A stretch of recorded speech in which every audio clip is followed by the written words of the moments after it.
The Virginia F. Lewis School of Nursing teamed up with the GSU police last week for a mass casualty drill. We'll show you how they practice for an emergency. Non-traditional students are common at Georgia State. We'll ask why they decided to return to college when they did. Have you heard of a food desert? Downtown Atlanta is considered one, with few places for its residents to buy fresh groceries. We'll explore what that means for students living in the area. Those stories and more tonight on Panther Report. Good evening. I'm Yasmina Alston. And I'm Jayla Bell. Homecoming week came to a close on Saturday with Femi Baboke and Sharice Hanner announced as homecoming king and queen. One final celebration, an after-football party hosted by Spotlight, was in the Student Recreation Center. Other homecoming activities that took place last week included a golf cart parade, powder puff game, and field day. Homecoming would not be complete without Panthers football. The team went head-to-head with Troy University at the Dome, but stumbled late in the fourth quarter. Neha Ali will bring you highlights later in sports. Georgia State is a popular site for non-traditional students pursuing a degree. The university even has a program for students over the age of 62 that provides them with a tuition and fee waiver. Our own Rachel Ramatar has more. As the middle of the fall semester draws near, new freshmen are gearing up for midterms. However, they're not the only ones, as non-traditional older students have returned to school this semester. Though GSU has no adult services office, non-traditional returning students are treated without bias when enrolling. Once admitted, students can visit the Scholarship Resources Center to apply for specific scholarships. GSU 62 student Dominic Palermo finds the process very easy to work into his daily routine. It's easier now because when I was younger I had a lot of distractions. Fraternity life, friends, sports, and plus I didn't realize the value of an education then. I do have a degree. I got a degree and I had a great career, unrelated to my degree, however. But you have more of appreciation for education when you're a little bit more old, living a little older, a little more mature. For GSTV News, I'm Rachel Ramatar. On October 11th, students in the Virginia F. Lewis School of Nursing and Health Professions were given the chance to participate in the mass casualty drill. The drill was designed to give students experience managing active shooter situations. The Georgia State University Police Department also used the event to practice their response to emergency situations. This event used student actors and cinema quality makeup to make the exercise more realistic. Healthy eating can be a challenge for many college students, especially when access to fresh food is limited by being in a food desert. Reporter Tiffany Carroll has more. Georgia State is in the heart of the city, but with so many students on campus living on a limited budget, costly and healthy don't always meet. Auburn Kurt Market is home to several food vendors, but prices aren't always as cheap as traditional grocery stores. If it's on a limited budget and you want to eat healthy, then I'd say get things that you know you like to eat but are healthy. Like if you can sub out your favorite sugary cereal for something that's a General Mills cereal that actually has something that's fibrous and actually good for you with whole grain or something in it, and still tastes good. Nix the sugar out of whatever you're going to put in your cereal and substitute it for something that's actually good for you. I wouldn't want to put something negative in my body that's going to affect me badly later on. Although Georgia State is located in the central downtown area, there are steps that students can take to maintain a healthy lifestyle. I normally try to get to a Whole Foods, but since I live on the south side, I normally go to farmers markets or somewhere where they have a variety of fruit and vegetables that I can choose from. Disposable incomes are a dime a dozen amongst college students, but a healthy, affordable, and nutritious diet isn't as out of reach as it may seem. This is Tiffany Carroll reporting for GSTV. October is Breast Cancer Awareness Month. According to the American Cancer Society, breast cancer affects about 1 in every 8 American women, and estimates over 39,000 women will die from breast cancer this year alone. However, there are more than 2.8 million survivors of breast cancer, according to the American Cancer Society. Panther Report will be featuring stories on our next broadcast of Georgia State's role in spreading awareness. Our own Neha Ali will sit down with Georgia State Athletic Director Cheryl Levick to discuss the importance of breast cancer awareness in sports. We'll also hear from an organization on campus whose primary philanthropic efforts are focused on breast cancer. Show your support by wearing pink during the month of October, and stay with GSTV News for more stories on breast cancer and spreading awareness. Georgia State's Confucius Institute opened 3 years ago to expand Georgia State's role in international education. Our own Marquise Jackson sat down with the Institute's director. If you're looking for an opportunity to experience the Chinese culture through language, education, and travel, the Confucius Institute of Georgia State is your ticket to learning more. The Confucius Institute was brought to Georgia State by President Mark Becker. Each school year, the Confucius Institute has several visiting professors from Beijing's Language and Culture University teaching Georgia State students. The Confucius Institute offers Georgia State students many exciting opportunities. One of the main missions of this initiative is to promote Chinese language and culture. And so what we do typically is offering Chinese language classes as well as organizing activities related to Chinese culture. The study abroad opportunity last semester was 3 weeks in China. So when we initially did it in 2010, it was only 2 weeks. So by the number of students increasing, we've also increased their opportunity and experience in China to 3 weeks. Reporting for GSTV News, I'm Marquise Jackson. Coming up on Panther Report, 2013 has seen record rainfall. We'll bring you the surprising statistics. And have you heard of a phone block? Our reporter Taylor Gordon will tell you all about this technological upgrade. Those stories and sports coming up. Presenting your Georgia Power Energy Efficiency Team. Helping you save money and energy around your dorm and apartment, one easy tip at a time. Laundry do's and don'ts. Don't use too much detergent. Rinse in cold water.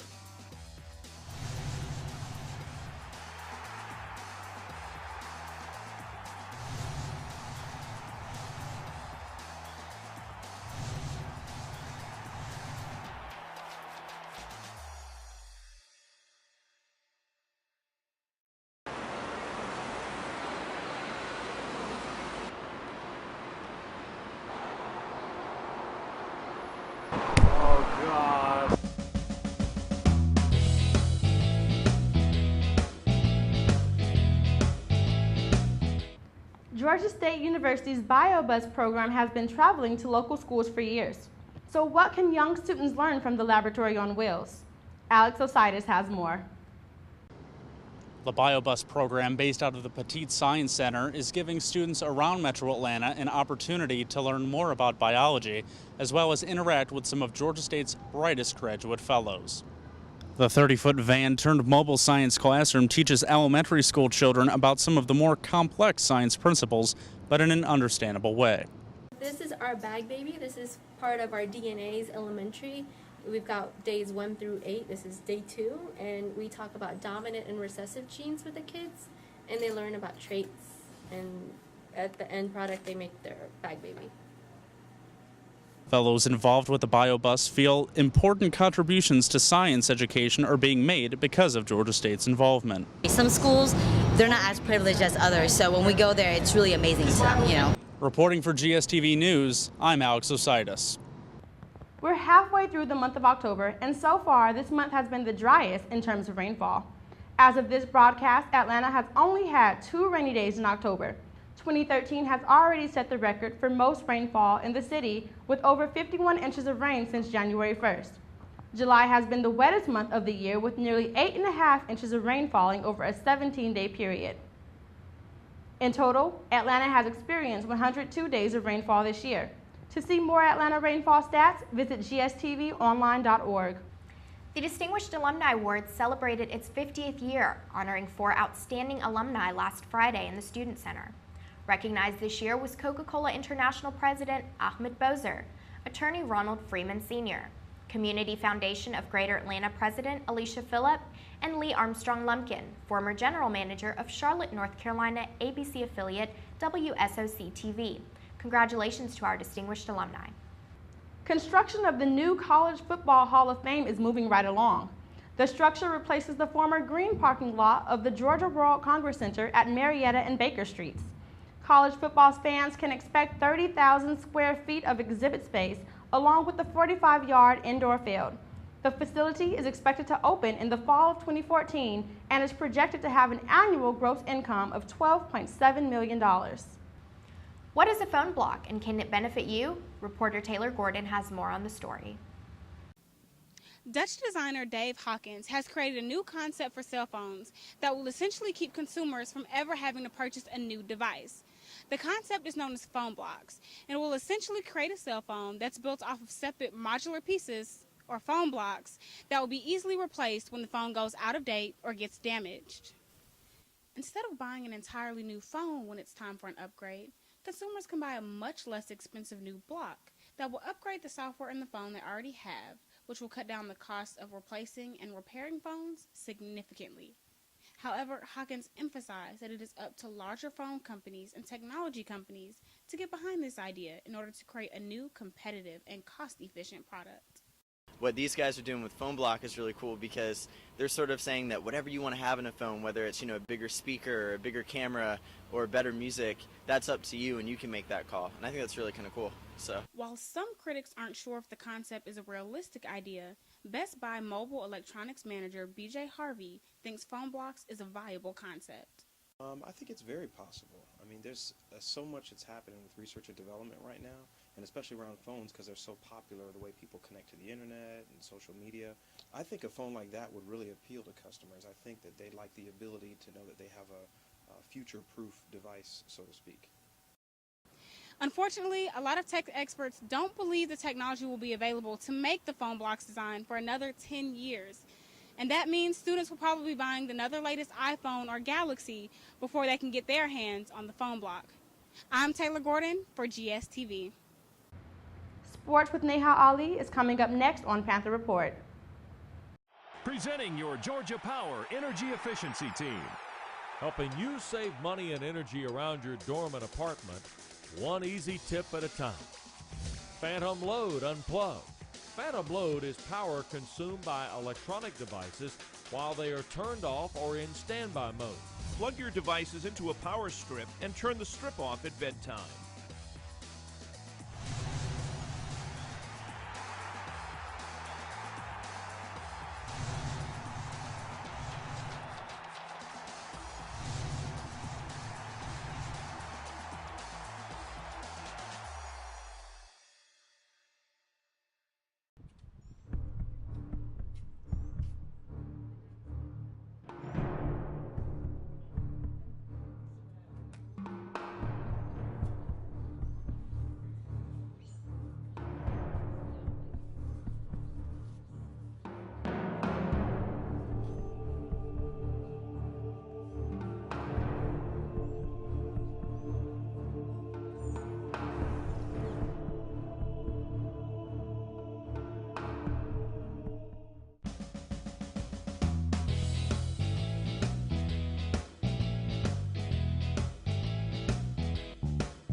After scoring 21 second-half points and taking a 28-21 lead in the fourth quarter, a turnover by Panthers quarterback Ronnie Bell would result in another loss last Saturday at the homecoming game against Troy.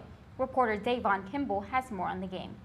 This past Saturday, the Panthers celebrated homecoming and began conference play as they faced off against the Troy Trojans. The Panthers entered their game winless, while Troy entered in at 3-3. The Trojans outgained Georgia State's offense by nearly 200-plus yards. Even though with stellar performances by Ronnie Bell and Albert Wilson, the Georgia State Panthers came up short, 35-28. Offensively, it showed. You make one mistake at the end, and they go down and cash it in, and kind of put the nail in the coffin on us. We played 15 true freshmen. That's a very experienced Troy team. Their quarterback is the best in the conference as far as stats and one of the best in the NCAA. Their receiver is the best statistics in the history of the Sun Belt. And our kid, we played 15 true freshmen. Trent Hill started and played almost every snap as a true freshman in his first game in the secondary. Kite Dallas played a lot, Jamil Spencer. 15 true freshmen against those guys. I'm very happy with my football team. Following their tough loss, the Georgia State Panthers now have to travel to the Lone Star State as they prepare to face the Texas State Bobcats. For GSTV Sports, I'm Davon Kimball. GSU is on the road against Texas State this Saturday at 7 p.m. The game will broadcast on the Sun Belt Network and 1340 AM radio. After a long weekend of matches, women's tennis entered the Southern Shootout Tournament 5-2 in singles play. Playing opponents from Emory, Louisiana Monroe, and Tennessee Chattanooga, they entered their first day of matches undefeated in doubles play. The Lady Panthers begin Southeast Regionals in Athens next weekend. GSU men's soccer brought home another victory this past weekend after beating in-state rivals Georgia Southern 2-1. Freshman Amiri Abraham scored his third career goal, tying the game for the Panthers. Edie Inglade's first career goal would take the lead in the 73rd minute. With tough defense on display for the rest of the game, the Panthers extended their win streak to 5, bringing the record 5-5-1. They will play West Virginia on Saturday. Women's soccer was also successful at home, beating Troy 2-1 on Sunday for their last home game of the season. Ashley Nagy would score both goals, one in each half for the win. The women are heading to Arkansas on Friday to face the University of Arkansas at Little Rock. Lady Panthers volleyball lost to South Alabama this past Saturday, marking their 9th straight loss. Zachary had 6 kills and 2 assists. However, with the 6th best hitting percentage in the Colonial Athletic Association in 2012, sophomore Eliza Zachary has been a leading force for the Georgia State volleyball team. Zachary started all 24 of the Panthers games last year and managed to make it to the AD's honor roll. This September, she set a career high of 21 kills. We sat down with Eliza to ask what makes volleyball special for her in this edition of Athlete of the Week. I really like the school. I had never been to Atlanta before, and when I came on my unofficial visit, I was just like, wow, this city is beautiful and it's full of like diversity, and the coaches are just so passionate about what they do. When I'm not on the court or in the classroom, I like to sleep. You don't get a lot of that, so I like to take that time just to get a quick nap in. I'm not very superstitious, but I guess one of my game day rituals is one of my old coaches gave me a quote book, and I just like to read it and go over and just, you know, give myself some confidence before I play, because I'm a player that really doesn't have natural confidence in myself, so I have to build it up by, you know, reading inspirational quotes or believing that like I can do this, or visualizing before a game. Sports have been really important to my dad, especially. He's used sports to like teach me about everyday things in life, like how to deal with different types of people and how to be determined into what you need to do to reach your goals in life and how to apply sports to life. Probably Delaware was one of my better games where I felt really just in tune with the game, I guess. Last year is probably the one that I can remember, but usually they all just blur together. Probably the most challenging aspect is having to balance everything, knowing when you need to take time to study and knowing when you need to practice and focus on volleyball. It's really hard to find that fine-tune and balance between both of them because both are equally important. My favorite aspect would be playing as a team. Like, volleyball isn't a sport where you can just have one individual player who's a rock star. Like, you have to have like a system and a lot of people playing together. This has been your GSTV Sports Update. I'm Nehali. Thank you for watching this edition of Panther Report. Please visit us online for stories not featured in tonight's broadcast. Look for our special pink logo on social media supporting breast cancer awareness. Follow us on Twitter at Panther_report and like Panther Report on Facebook. I'm Jayla Bell. And I'm Yasmina Alston. Have a good evening.